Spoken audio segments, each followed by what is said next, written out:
Time now is 8:37. The date for the referendum on Britain's membership of the European Union hasn't even been set. But by the end of this week, there could be 3 campaigns fighting for the no vote. Yes, UKIP's leader Nigel Farage is going to launch his party's campaign and says it's decided not to join forces with either of the others. Why not? He joins us now from Swindon. We can ask him. Morning, Mr. Farage.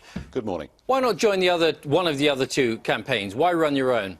Yeah, no, I'm not saying that at all, actually. I will work with absolutely anybody. There are 2 rival groups who are bidding to get the official no designation from the Electoral Commission. I'm in touch with both of them. I wish them both well, and I hope at some point they come together. But the really important thing is this. The Yes campaign has started. I mean, literally every week we see a Richard Branson or a Tony Blair or a Lord Mandelson telling us why we must stay in the EU and why we must vote yes. And it's time the No campaign got cracking. And that, you know, UKIP's in a good position to do that. Right.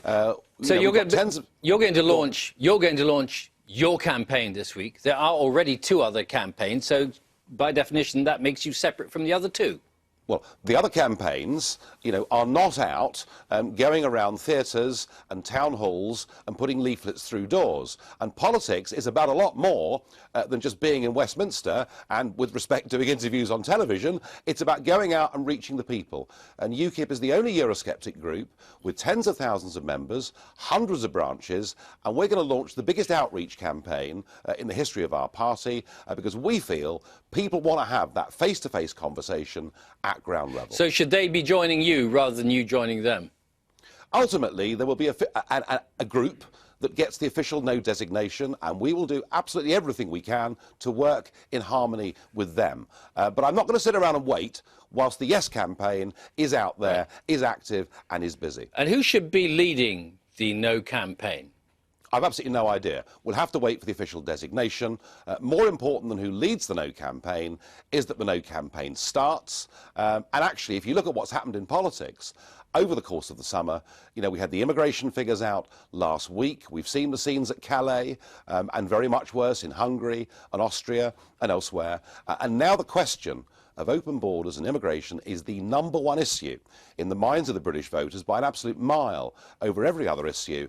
And the argument that I want to take to the country is we can only control who comes to Britain. Yeah. We can only put in place an Australian-style point system for judging who should come here if we break our links with political union with Brussels. Right, and those arguments still to come. But in terms of the actual campaigning, you are the standard bearer for UKIP, so doesn't that make you the obvious choice to lead the No campaign? Well, you know, Nicola Sturgeon leads the SNP.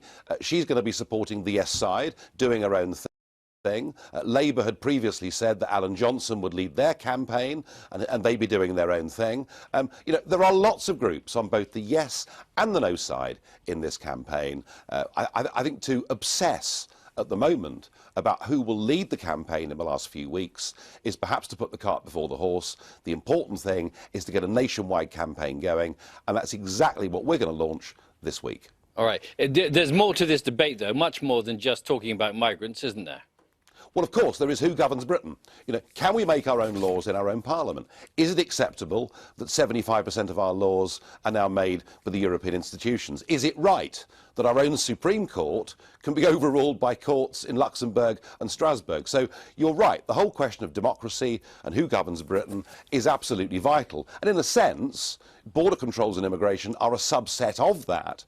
And the other big issue that the British public are really concerned about, and I don't think Westminster politicians get this, is the fact we're paying in a membership fee of £55 million a day to be part of this political union. And what the vast majority of British people want, they want good relations with Europe, they want a proper, simple free trade deal, the kind of thing that my parents' generation thought they were voting for, but they don't want the supremacy of law to rest with the EU. All right, and that decision, that long debate still to come, as we mentioned. Nigel Farage, thanks very much for joining us this morning.